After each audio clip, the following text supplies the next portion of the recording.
Ito nga pong si The Beast, Calvin Abueva, nababalita nga na parang gustong ilipat ito ni Boss Al Francis Chua. Pero meron namang ibibigay ito pong si Boss Al dun sa may iwan ng team ni Calvin Abueva mga bro. So ito na nga, balak nga ng SMC at ni Boss Al Francis Chua na ilipat ito pong si The Beast, Calvin Abueva sa kupunan ng Barangay Ginebra, San Miguel. Yes mga bros, alam kong malabo na medyo malapit sa katotohanan dahil alam naman natin sister team ito.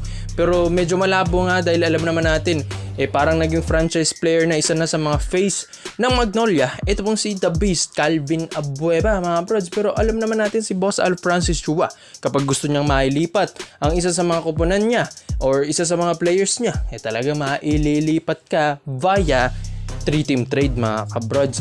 Alam naman natin na ito pong Magnolia, hindi ito masyadong napapansin sa mga tradings sa SMC. Siyempre mga brods, alam ko magiging unfair naman sa Magnolia kung mawawala pa si The Beast sa kanila, di ba mga brods?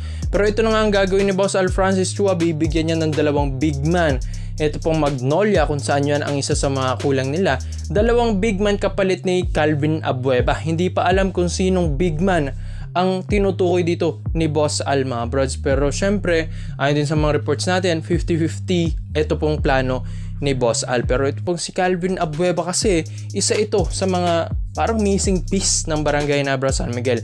Nandyan na yung gilas, ang gagaling na ng mga guards, local guards nila.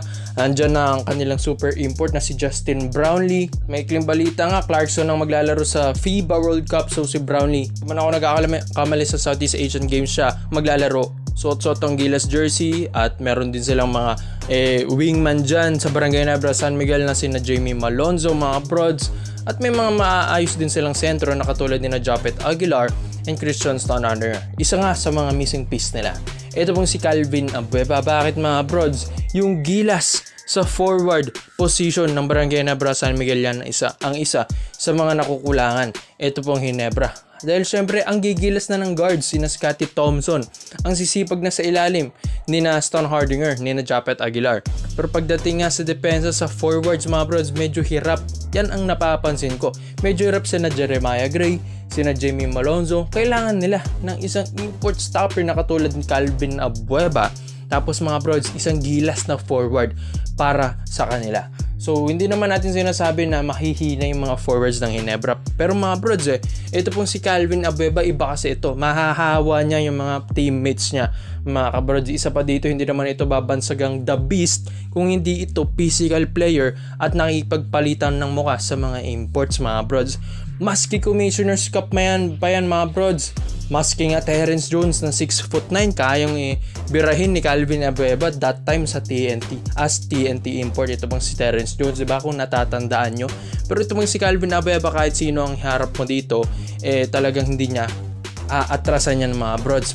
Mahirap nga maging kalaban pero masarap maging kakampi. Ito pong si Calvin Abueva mga brods. Pero ayon sa mga reports natin, hinihintay rin ito pong sagot ng Magnolia kung papayag ba sila sa trade na ito.